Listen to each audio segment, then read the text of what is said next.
আসসালামু আলাইকুম। কেমন আছেন সবাই আপনারা? আমিও মুসলিম, আপনারাও মুসলিম। আমি একজন মুসলিম হয়ে বলছি। ময়মনসিংহের দীপু দাস, সে আমাদের প্রিয় নবী হযরত মুহাম্মদ সাল্লাল্লাহু আলাইহি ওয়াসাল্লাম, ওনাকে কটূক্তি করেছে। কি কটূক্তি করেছে? কার কাছে গিয়ে কটূক্তিটা করেছে? ফেসবুকে এসে কটূক্তি করে থাকলে সেটার ভিডিওটা কোথায়? খুঁজে পাচ্ছে না র্যাপিড অ্যাকশন ব্যাটালিয়ন। প্রিয় নবী আমাদের অনেক আবেগের জায়গা, অনেক মহব্বতের জায়গা। তার কটূক্তি আমরা কখনো বরদাস্ত করব না, কিন্তু সেই আবেগের জায়গাটাকে ব্যবহার করে একটা নিরপরাধ মানুষকে ফাঁসানো হয়েছে। সেটা আমাদের কেন মানতে হবে, সমর্থন করতে হবে, এবং সেটার জন্য আমাদের কেন আল্লাহু আকবার বলতে হবে, আলহামদুলিল্লাহ পড়তে হবে? আল্লাহ রাসূলকে কটূক্তির কারণে যদি একে হত্যা করা হয়, এমনও তো আলেম ওলামা আছে যারা রাসূলকে ইলিটারেট বলেছিল, যারা আল্লাহ রাসূলকে নিরক্ষর বলেছিল, আম্মা জান খাদিজাতুল কুবরাকে নন ভার্জিন বলেছিল, উইডো বলেছিল, এবং রাসূলকে রাখাল বলেছিল। রাসূল নাকি মক্কা থেকে মদিনায় পালিয়ে গিয়েছে এমনও বলেছিল। তো সেটার জন্য কেন মুভ হয় নাই? সেটার জন্য কেন উগ্রতা হয় নাই? যখন আমাদের ধর্মের আলেম আল্লাহ রাসূলকে সিক্স প্যাক বলেছিল, তখন মুভ কোথায় ছিল?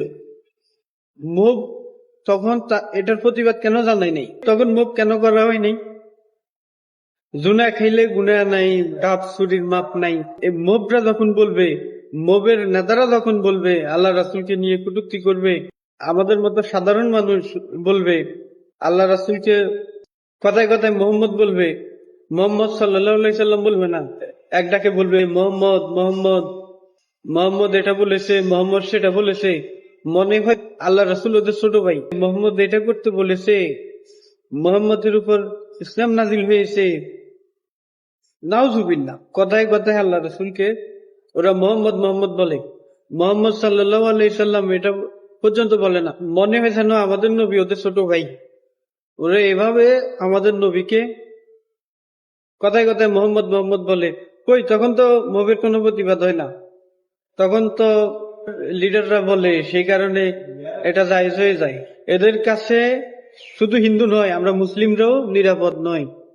মাওলানা রইসউদ্দিনকে ওরা মিথ্যাচার করে হত্যা করেছে পরিকল্পিতভাবে, সেটার বিচার হয়নি। কবে কখন হয় সেটাও জানি না। শহীদে মিল্লাত নুরুল ইসলাম ফারুকীকে হত্যা করেছিল জবাই করে, সেটারও বিচার আমরা পাইনি। কবর থেকে তুলে এনে লাশকে পুড়িয়ে ফেলছিল, তাও মিথ্যা অপবাদ দিয়ে। সে নাকি নিজেকে ইমাম মেহেদী দাবি করেছে। এই মবের কাছে আপনি, আমি, আমরা কেউই নিরাপদ না।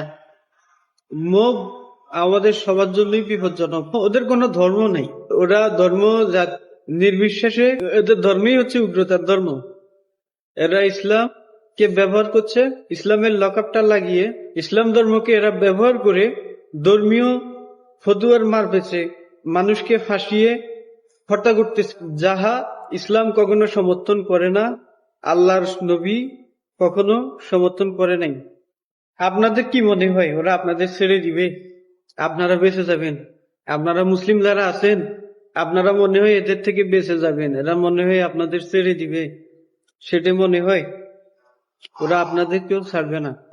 আপনারা ভাবছেন হিন্দুকে মেরেছে, আপনি তো বেঁচে গেছেন, আপনি তো মুসলিম, আপনার কিছুই হবে না।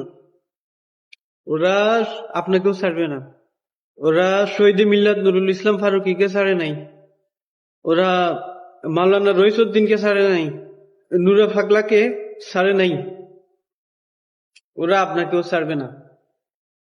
আপনি ওদের বিরুদ্ধে কথা বলবেন তো আপনি ফেঁসে গেছেন। আপনার কথাবার্তার মধ্যে যদি কোনো ভুল হয়, কোনো গ্যাপ থাকে, ওই গ্যাপটাকে ইস্যু করে মব সৃষ্টি করে আপনাকে ওরা মেরে ফেলবে। ওরা, আপনি যখন ওদের টার্গেটে পড়ে যাবেন, ওরা অপেক্ষায় থাকবে আপনি কখন কোনো ভুল করেন, কখন কোনো ইনব্যালেন্স কথা বলে ফেলেন। ইনব্যালেন্স কথা বলে ফেলছেন, সেটার জন্য আপনি আল্লাহর কাছে ক্ষমা চাইবেন। এটা আল্লাহর আর আপনার ব্যাপার, আপনার নবীর আর আপনার ব্যাপার। কিন্তু আপনি 1000বার ক্ষমা চান, লাভ নাই। ওরা আপনাকে মেরে ফেলবে, ওরা অপেক্ষায় রইল। এই যে আমি এই ভিডিওটা করছি, ওরা এখন অপেক্ষায় আছে। আমি কবে কখন কোনো ভুল করব, কবে কখন কোনো ইনব্যালেন্স কথা বলবো, সেটা কি ইস্যু করে কিভাবে আমাকে ফাঁসানো যাবে, সেটার অপেক্ষায়ও কিন্তু ওরা থাকবে। তীব্র নিন্দা ও প্রতিবাদ জানাচ্ছি। যারা এই কাজের সাথে যুক্ত, প্রত্যেককে আইনের আওতায় আনা হোক। দীপু দাসের পরিবার, তাদেরকে রাষ্ট্রীয় কোষাগার থেকে জনগণের টাকা নষ্ট করে ক্ষতিপূরণ যেন না দেওয়া হয়। যারা এই মুভের সাথে যুক্ত ছিল, উগ্রতার সাথে যুক্ত ছিল, তাদের সম্পদ বাজেয়াপ্ত করা হোক। এবং আর যদি সম্পদ না থাকে, মারার আগে ওদের কিডনিগুলো মেরে গেলে কিডনিগুলো বিক্রি করুন, যা টাকা হয় দীপু দাসের পরিবারকে দিয়ে দিন। আমরা ফিরাউলিয়াদের প্রতিষ্ঠিত ইসলাম শিখে বড় হয়েছি, আহলে সুন্নাত ওয়াল জামাতের আদর্শ নিয়ে বড় হয়েছি। উগ্রতাকে আমরা কখনো সমর্থন করি না। এদের সর্বোচ্চ শাস্তি প্রদানের মাধ্যমে উগ্রতা মুক্ত মুসলিম সমাজ গড়ার জন্য মাননীয় প্রধান উপদেষ্টার কাছে দাবি জানাচ্ছি। আসসালামু আলাইকুম।